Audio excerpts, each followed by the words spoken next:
बिस्मिल्लाहिर्रहमानिर्रहीम। अस्सलामु अलैकुम अज़ीज़ तलबा। हमने पिछले लेक्चर में पढ़ा था about the law of mass action, उसकी अनबैलेंस केमिकल इक्वेशन के बारे में पढ़ा था। और जो एक सादा रिएक्शन कोएफिशिएंट के बगैर वाला जो रिएक्शन होता है उसके बारे में हमने बात की थी। आज हम उसके जनरल रिएक्शन की बात करेंगे कि हमारे पास अगर एक जनरल रिएक्शन हो तो हम उसका केसी की वैल्यू या उसकी केसी की वैल्यू कैसे निकालेंगे। तो उसके लिए ज़रा अपने जहन में डेफिनेशन रिवाइज़ करें।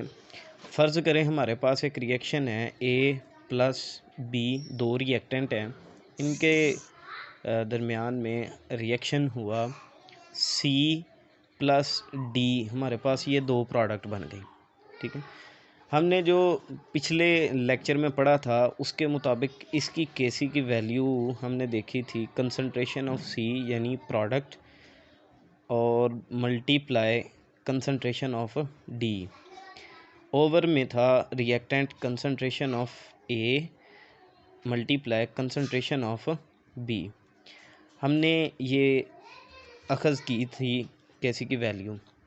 अगर जनरल रिएक्शन की बात करें, फ़र्ज़ करें एक हमारे पास जनरल रिएक्शन है small a capital A plus small b capital B। Reaction हुआ इनके दौरान, दो रिएक्टेंट हैं, हमारे पास प्रोडक्ट बन गई small c capital C plus small d capital D। ये हमारे पास दो प्रोडक्ट बन गई हैं। अब इसकी हम केसी की वैल्यू निकालने के लिए ज़रा अपने जहन में आप लोग उसको रिवाइज़ करें डेफिनेशन। तो उसके मुताबिक हमने कहा था कि रेट ऑफ जो फॉरवर्ड रिएक्शन है वो डायरेक्टली प्रोपोर्शनल होता है कंसंट्रेशन ऑफ रिएक्टेंट के।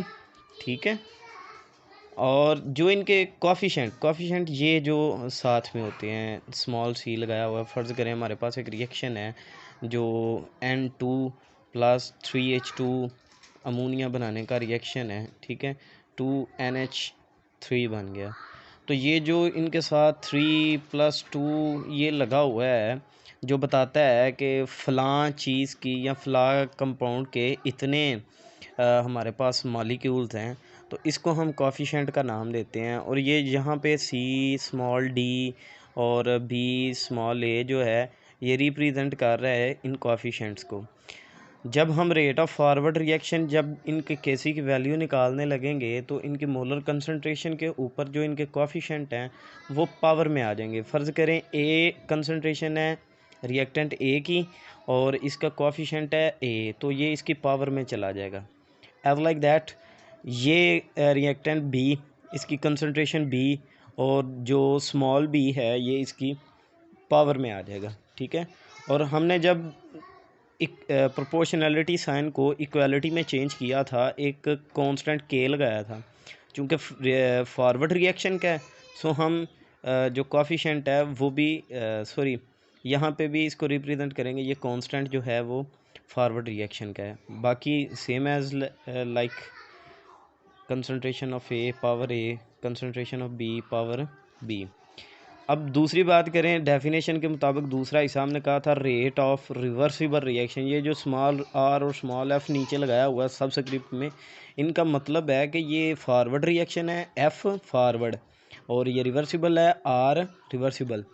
ये डायरेक्टली प्रोपोर्शनल था प्रोडक्ट की जो कंसंट्रेशन है एक्टिव मैसेज हैं।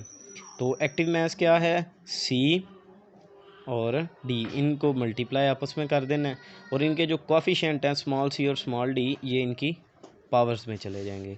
फिर प्रोपोर्शनैलिटी साइन को हमने इक्वालिटी में चेंज किया तो k r एक कांस्टेंट आ गया, c पावर c और d पावर d। ठीक है जी, तो ये हमारे पास फॉरवर्ड रिएक्शन और रिवर्सिबल रिएक्शन के एक्टिव मैसेज आ जाएंगे। ठीक है, इसके बाद बेटा हम बात करेंगे अगर इक्विलिब्रियम की हालत है हमारे पास, क्योंकि हमने इक्विलिब्रियम का कांस्टेंट निकालना है, सो हम बात भी करेंगे इक्विलिब्रियम की। इक्विलिब्रियम की हालत में हमने ये पढ़ा था कि rate of forward reaction equal to होता है रेट ऑफ रिवर्सिबल रिएक्शन के। ठीक है, तो आर एफ की वैल्यू हमारे पास आई थी के F concentration of A power A coefficient, concentration of B power B coefficient, ठीक है, इक्वल टू रिवर्सिबल रेट क्या था हमारे पास, के आर कॉफी एक्टिव मास सी का पावर जो है कोफिशेंट सी, और इसी तरह डी कंसंट्रेशन और कोफिशेंट डी, ठीक है।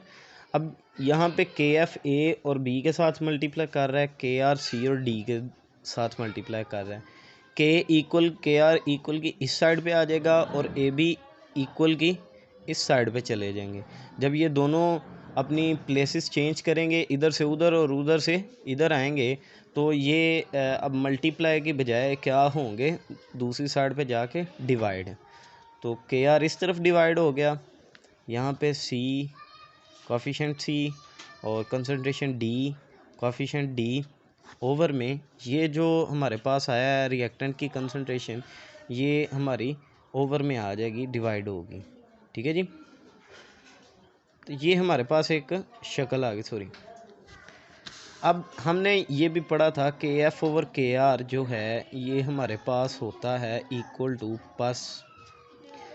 टू होता है ये के सी, यानी इक्विलिब्रियम कांस्टेंट के इक्वल होता है। सो हम के एफ ओवर के आर की बजाय हम वहाँ पे के सी पुट कर देंगे, K C is equal to C small C D, और इसका कोफिशेंट पावर में आ गया, ए कोफिशेंट पावर में, बी कंसंट्रेशन कोफिशेंट पावर में, ठीक है।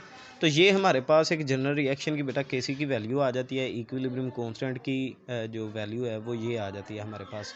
अगर हम एक जनरल रिएक्शन की बात करें, जनरल रिएक्शन किसी भी रिएक्शन की बात करें, फ़र्ज़ करें हमने जिसकी बात की थी N2 3H2 रिएक्शन हुआ, 2NH3 हमारे पास बन गया, तो इसका हम केसी की वैल्यू निकालने के लिए केसी इक्वल टू, ये प्रोडक्ट ऊपर आ गई, देखें ना यहाँ पे प्रोडक्ट ही है ना ऊपर, तो प्रोडक्ट ऊपर आ गई NH3, और जो कोफिशेंट है ये वाला 2 इसकी पावर में चला जाएगा, ओवर में ये रिएक्टेंट आ गए N2 की कंसंट्रेशन और H2 की कंसंट्रेशन।